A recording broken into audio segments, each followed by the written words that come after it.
अस्सलाम वालेकुम। Welcome back to our channel. अब बात करते हैं पैसिव रेंज ऑफ मोशन के हवाले से। पैसिव रेंज ऑफ मोशंस की हम इंडिकेशन देखेंगे, उसके गोल्स देखेंगे कि क्यों करवाई जाती है passive range of motion and इसकी लिमिटेशन देखेंगे। ठीक है, तीन चीज़ें आज के लेक्चर में हमने डिस्कस करनी है। प्रीवियस लेक्चर में हमने जस्ट इनका जो शार्ट सा इंट्रोडक्शन था वो ले लिया था। अब स्टार्ट करते हैं। As we all know, passive range of motion क्या होती है कि कोई भी मसल है वो वॉलंटरली अपनी एक्सरसाइज परफॉर्म नहीं कर पा रहा, अपनी रेंज ऑफ मोशन को परफॉर्म नहीं कर पा रहा, तो ये हमारे पास क्या हो गया, उसको उसकी रेंज ऑफ मोशन को परफॉर्म करवाने के लिए हम फोर्स एक्सटर्नली अप्लाई करते हैं, विच मे बी मैकेनिकली और due to effect of gravity और सम अदर मशीन, या कोई इंडिविजुअल परफॉर्म कर रहा है, तो ये हमारे पास होगी पैसिव रेंज ऑफ मोशन। ठीक है, अब इंडिकेशन की बात करें, इंडिकेशन क्या होती हैं कि पैसिव रेंज ऑफ मोशन जो है ना पेशेंट को कब रिक्वायर होती है। तो एज वी ऑल नो कि कोई अगर वॉलंटरली मसल पर एक्शन परफॉर्म नहीं कर पा रहा, तो उसको जो है ना परफॉर्म करवाने के लिए हमें पैसिवली फोर्स अप्लाई करनी पड़ती है। तो इंडिकेशन में सबसे पहले कोई भी अक्यूट इन्फ्लेमेशन हुई है किसी टिश्यू में, जब कोई ट्रॉमा होता है या इंजरी होती है, तो एज वी ऑल नो के टिश्यू की इन्फ्लेमेशन हो जाती है। उस इन्फ्लेमेशन या एडीमा की वजह से जो है ना रेंज ऑफ मोशन लिमिटेड हो जाती है, वो मसल अपनी एक्टिविटी को परफॉर्म नहीं कर पाता, तो उसके लिए हमें पैसिवली फोर्स अप्लाई करनी पड़ती है to gain the range of motion. ठीक है, नेक्स्ट है patient not able to perform movement. अगर कोई पेशेंट है लाइक हमारे पास स्ट्रोक का पेशेंट है, तो वो अपनी मूवमेंट को परफॉर्म नहीं कर पा रहा, तो उनको परफॉर्म करने के लिए जो है ना ये इंडिकेशन है, ये भी पैसिव रेंज ऑफ मोशन की। ठीक है, देन अगर कोई इम्पेयरमेंट हुई जैसे मैं स्ट्रोक का पेशेंट इम्पेयरमेंट है, लिम्ब इम्पेयरमेंट है, अपर लिम्ब लोअर लिम्ब, तो उसकी वजह से उसके मस्कुलोस्केलेटल इशू आ रहा है, तो उसको भी परफॉर्म करने के लिए जो है ना पैसिव रेंज ऑफ मोशन करवाई जाती हैं।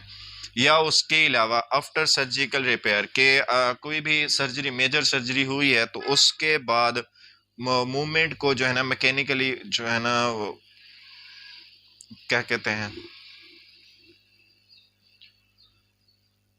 अच्छा, आफ्टर सर्जिकल रिपेयर में देखें तो सर्जिकली जो है ना अगर कोई सर्जरी हुई है तो उनकी मूवमेंट को इनहिबिट किया जाता है, तो ताकि उसके जो स्टिचेस हैं वो जो है ना अपनी जगह से ना निकल जाएं, तो उनको प्रिवेंट करने के लिए जो है ना पेशेंट को तो सस्टेन पोजीशन में रखा जाता है, लेकिन उसकी बाकी जो लिम्ब है उनको मूवमेंट प्रोवाइड की जाती है पैसिवली। ठीक है, ये हमारे पास होगी इंडिकेशंस। अब इसकी गोल की बात करें तो गोल में सबसे पहले ये क्या करती है, मेंटेन करती है जॉइंट और कनेक्टिव टिश्यू की मोबिलिटी को। मींस के कोई भी अगर मूवमेंट परफॉर्म नहीं कर पा रहा, तो उसको जब passive range of motion provide करते हैं, तो उसकी जॉइंट और कनेक्टिव टिश्यू की जो मोबिलिटी है वो मेंटेन रहती है।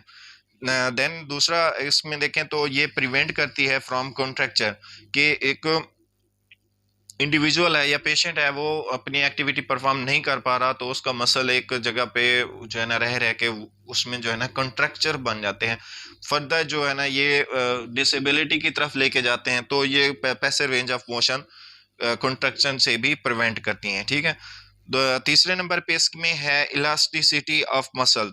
ये जो मैकेनिकल इलास्टिसिटी ऑफ मसल होती है, मसल की जो लेंथनिंग की एबिलिटी होती है वो मेंटेन करवाती हैं passive range of motion. Next है ये सर्कुलेशन को इम्प्रूव करती हैं। जब वॉलेंटली मसल परफॉर्म नहीं कर रहा मूवमेंट, तो जब पैसिवली हम उस पर फोर्स एक्सर्ट करते हैं, मसल को मूवमेंट की तरफ लेके आते हैं, तो क्या होता है कि उसकी जो सर्कुलेशन है वो इम्प्रूव होती है, उसका वेनस रिटेंशन इम्प्रूव होता है, आर्टीरियल सप्लाई इम्प्रूव होती है, और लिम्फेटिक जो ड्रेनेज है वो भी इम्प्रूव हो रही होती है। ठीक है, देन पेन मैनेजमेंट। अब एज सच जो है ना पैसिव रेंज ऑफ मोशन से जो पेन की मैनेजमेंट है वो इतनी ज्यादा नहीं होती, लेकिन समहाउ जो है ना पेन मैनेज हो जाता है due to improvement of circulation. जब सर्कुलेशन इम्प्रूव होती है, तो जो टिश्यू में कंट्रक्चर बन रहे होते हैं, इन्फ्लेमेशन हो रही होती है, वो खत्म होती है, तो ये पेन को समहाउ मैनेज कर सकती हैं, ठीक है।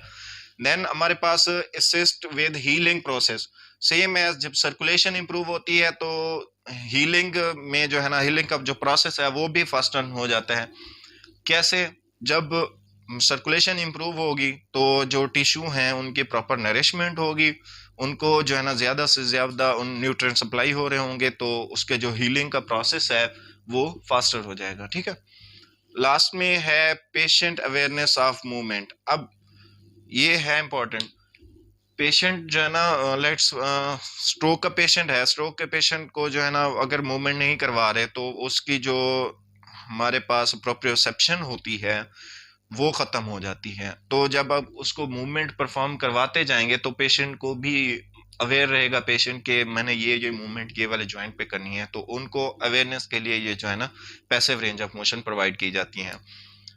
अब इसकी लिमिटेशन की बात करें तो लिमिटेशन के जैसा हम जानते हैं, पैसिव रेंज ऑफ मोशन को एज सच ये जो है ना क्या करती हैं, does not prevent muscle atrophy.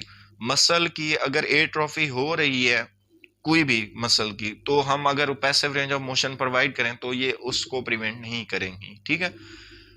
दूसरे नंबर पे increase strength and endurance, does not increase strength and endurance. अब मसल की इंड्योरेंस और स्ट्रेंथ को जो है ना ये नहीं करेंगे इंक्रीज, ठीक है। ऑल्दो इलास्टिसिटी को तो मेंटेन कर रही हैं, लेकिन उसकी स्ट्रेंथ और इंडोरेंस को मेंटेन नहीं करेंगी, ना ही उसकी जो पावर है वो गेन होगी। तीसरे नंबर पे ये does not assist circulation to extend that active voluntary muscle does, कि जब कोई एक्टिव वॉलंटरी मसल जो है ना सर्कुलेशन जिस हद तक कर सकता है, ये उस हद तक पैसिव रेंज ऑफ मोशन से नहीं होते, ये होती है इसकी लिमिटेशन। ये था हमारा आज का टोटल ओवरऑल लेक्चर, जिसमें हमने इंडिकेशन देखी है पैसिव रेंज ऑफ मोशन की, गोल्स देखे हैं और उसकी लिमिटेशन।